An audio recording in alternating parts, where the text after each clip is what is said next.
So good afternoon, ladies and gentlemen.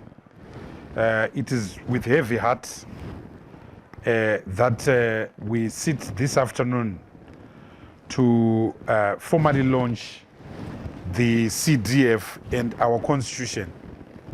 As all of you know, we were supposed to have this launch on Saturday at the Women's Bureau, but the police stopped us. We filed an appeal in the magistrate court, but that appeal could not be set down. So we agreed that we would launch today at a big alternative venue in Harare, on the outskirts of Harare. But before we could move to that venue, the police moved and barricaded the law firm from which I operate from. They beat up an individual there, pardon, H. Pangura. They harassed our members there, including our Deputy Secretary General. But we said we have to do this. So we've come here at this secret location. Few as we are, many of our people are not here. Many of our members are not here. You don't see a single lady here because we decided to protect them against the thugs that were following us. We were pursued from our offices and stopped along Cock Road. And when we indicated that we were not going to get out of our car, but go straight to the police general headquarters, PGHQ, they then drove away. These were thugs, violent thugs, murderous thugs, driving a grey Toyota Fortuner. So it's a miracle that we are here, and we thank the Lord that we are able to do this work, which I have no doubt in my mind is the Lord's work, protecting what is good over what is evil, protecting light over darkness, protecting the future over a past that is contested, a past that is vicious, a past that has cost thousands and thousands of lives.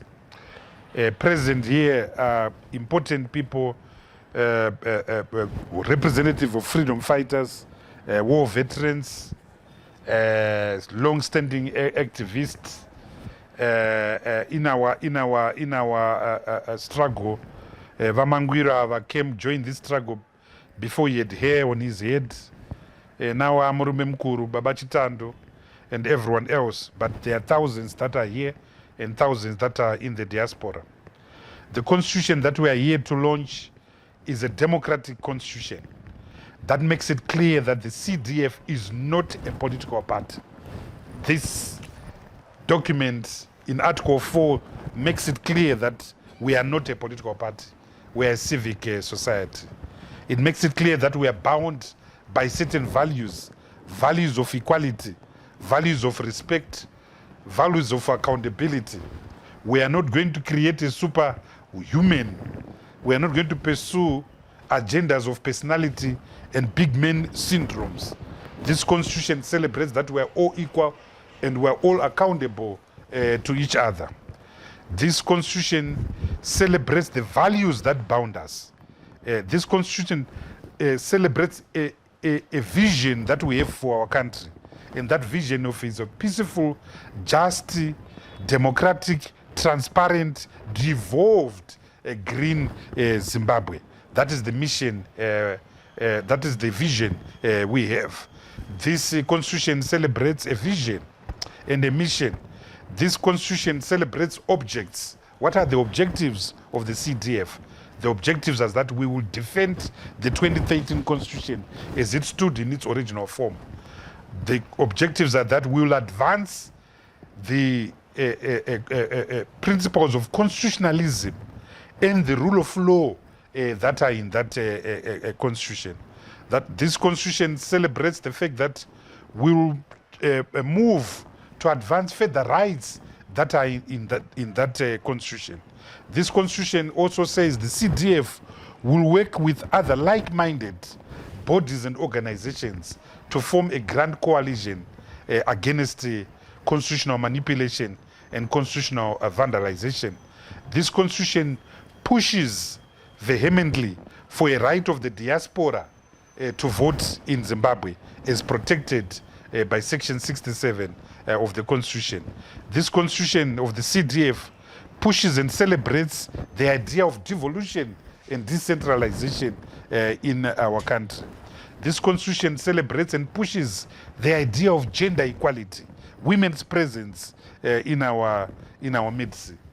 I've explained why you don't have women here, but I will announce some of the names we have of our leadership. You will see the respect we are paying to women.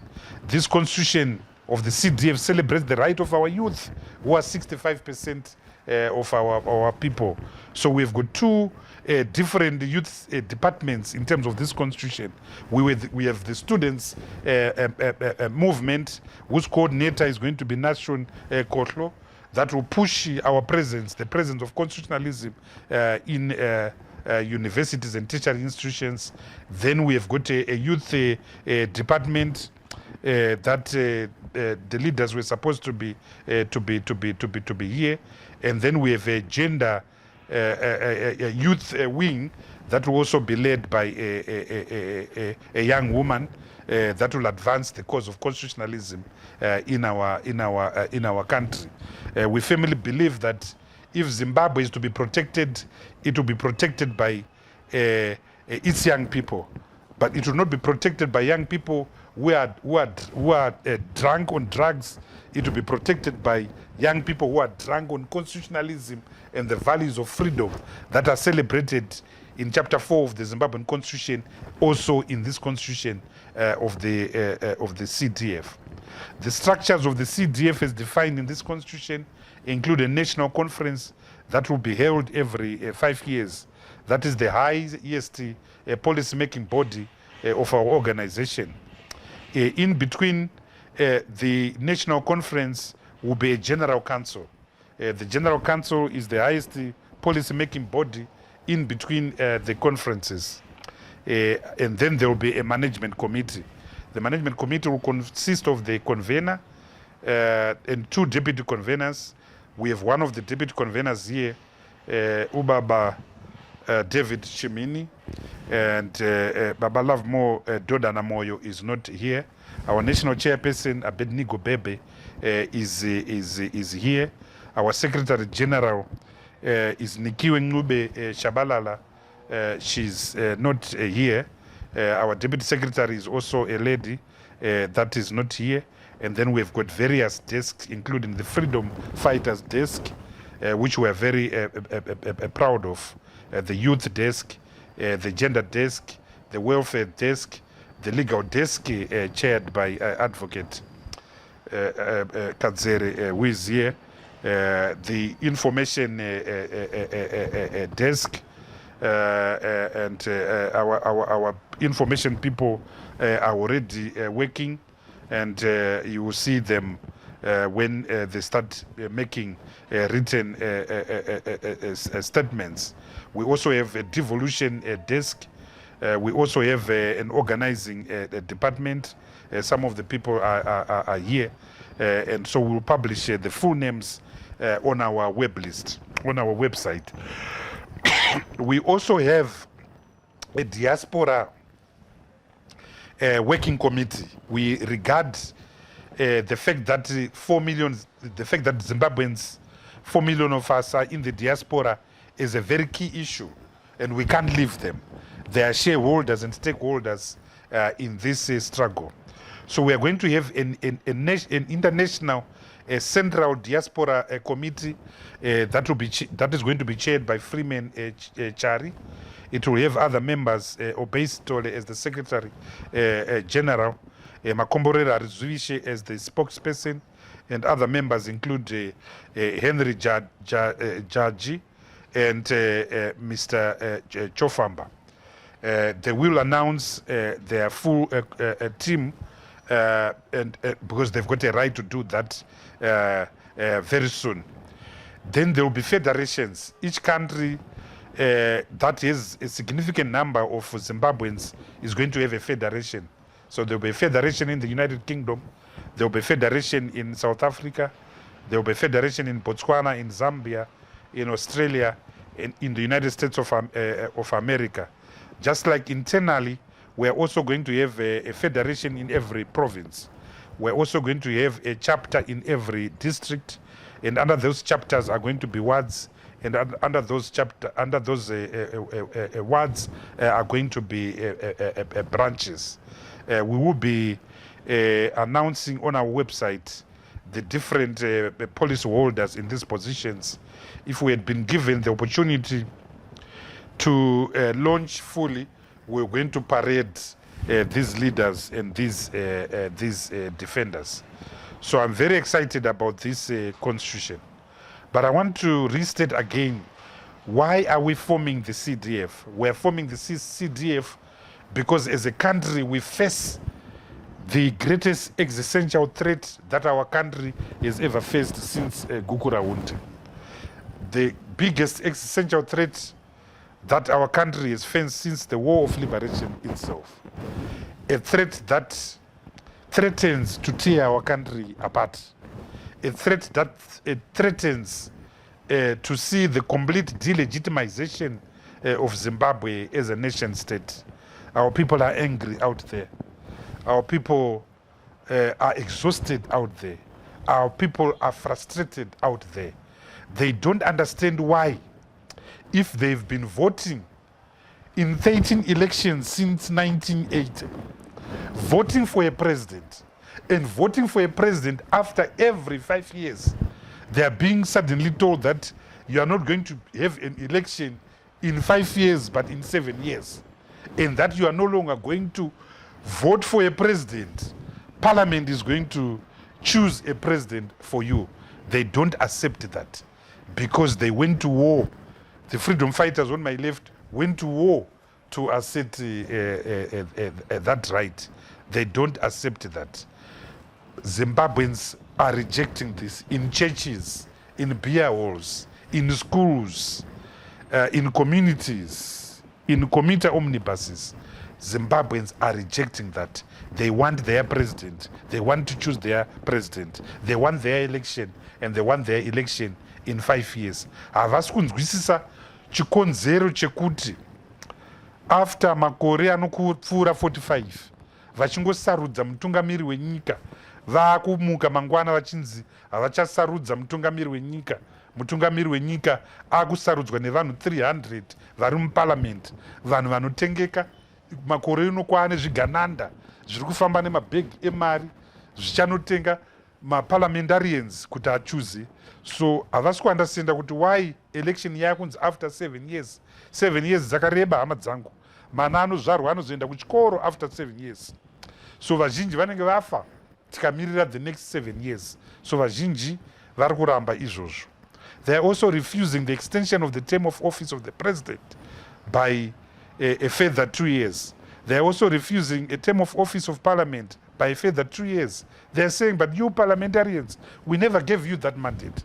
They are saying to the president, you, Mr. Mnangagwa, we never gave you that mandate. And you never campaigned in 2023 on the basis of wanting to amend the constitution to give yourself a further 2 years. So they're totally rejecting that. They're saying you can't do it.